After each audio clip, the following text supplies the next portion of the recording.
Westminster is now winding down for the year, and what a year 2024 has been for British politics. July's snap general election ushered in a Labour government with a massive majority. But since then, various issues have soured the public mood, putting ministers repeatedly on the back foot. The latest example came yesterday with the government's decision not to compensate the so-called WASPy women affected by changes to the state pension age. It's an issue which was to the fore at today's Prime Minister's questions. For years, the Prime Minister and his cabinet played politics with the WASPy women. The Deputy Prime Minister said Conservatives were stealing their pensions.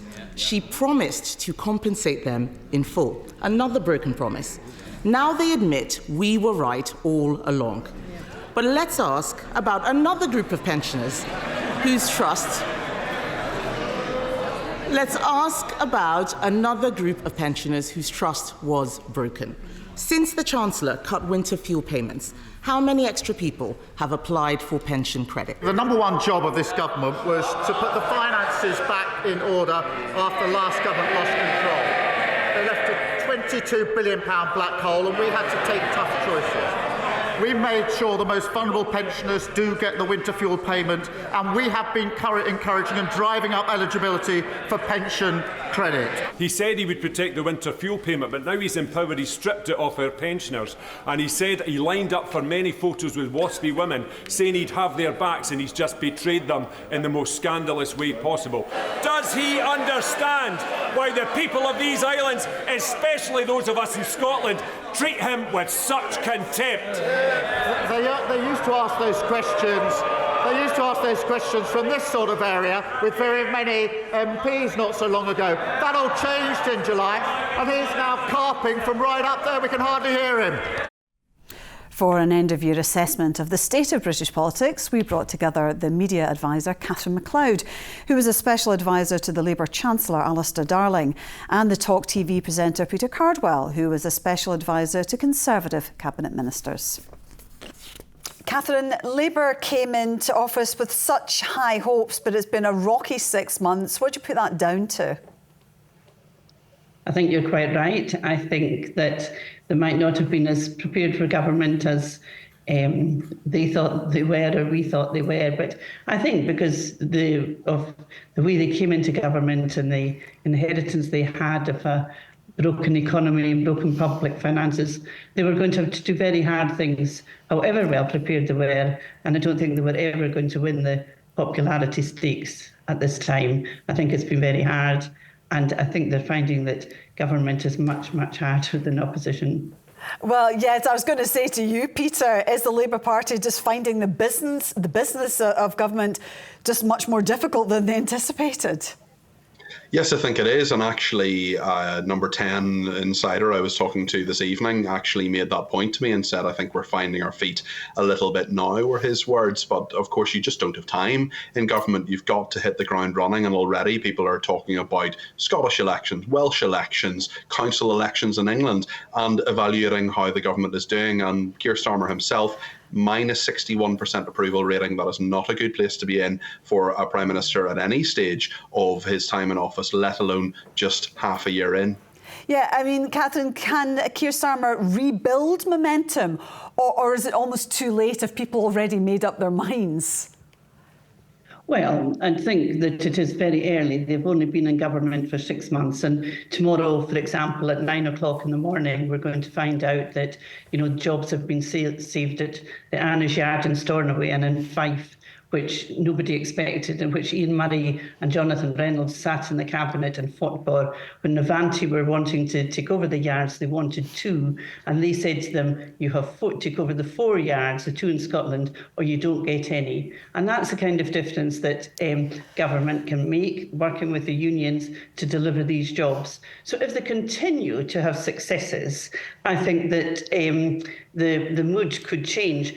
Keir Starmer, I think, is kind of a different politician. I don't know him very well, but he's actually much more interested in making a difference and and sort of, I don't know if managerial is the right word, but actually delivering change rather than playing the political game. And I think that's actually cost him, because I think they haven't spent nearly enough time thinking about the narrative and thinking about the story round about what they're doing. But when you look in paper about what they've done, about GB Energies, nationalising the railways, pensioners are going to be £900 better off this year. They have done a lot already. But who would know, because they've made missteps along the way. Peter, let's move on and talk about the Conservatives, the much depleted force in the House of Commons. How do you think Kemi Badenoch has been doing so far? Not very well. I think there have been a couple of times of Prime Minister's questions where she's shown a bit of brilliance, but most people will see a clip of that on the news.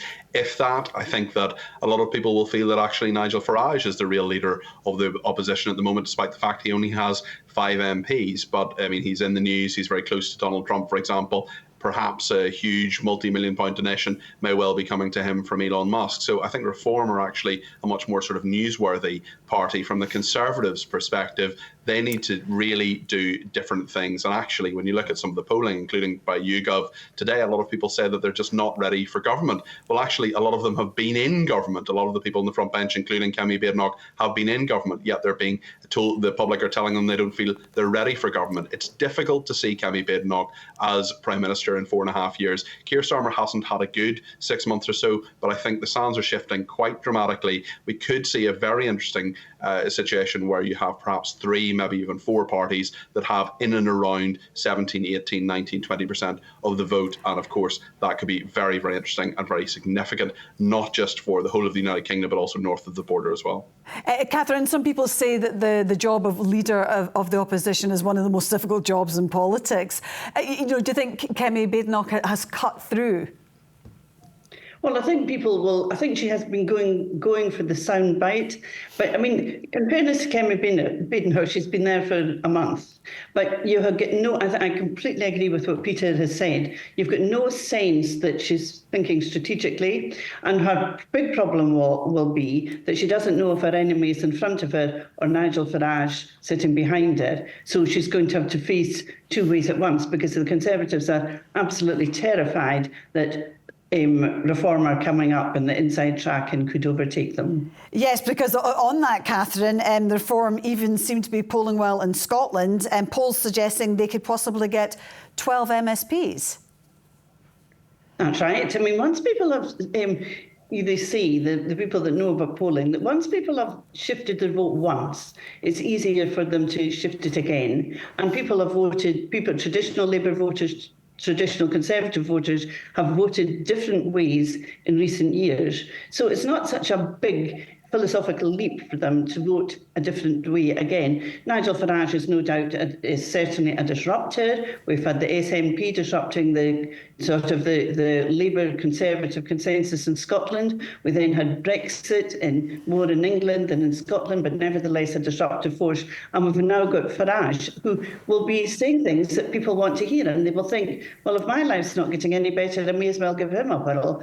And they might not have anything to lose. And that's what Keir Starmer has got to do. He has got to prove to people that they should vote Labour because the standard of living is improving. If he doesn't do that, Farage will be coming for the Labour Party too. And Peter, do you think the Reform Party can continue to go from strength to strength next year, or might the bubble burst? I think we will see more Reform candidates becoming councillors. I think in both the Scottish and Welsh elections, they will make gains. They've really nothing to lose. They also have a very, very clear vision of what they want to do. It may not be what the majority of people want necessarily. They may find it abhorrent. They may hate Nigel Farage. But for the people who do like him, they know what he stands for. And I think Kemi Badenoch's problem, and to a lesser extent Keir Starmer, is that people don't really know what they stand for. OK, we'll have to leave it there. Thank you both very much for joining us this evening.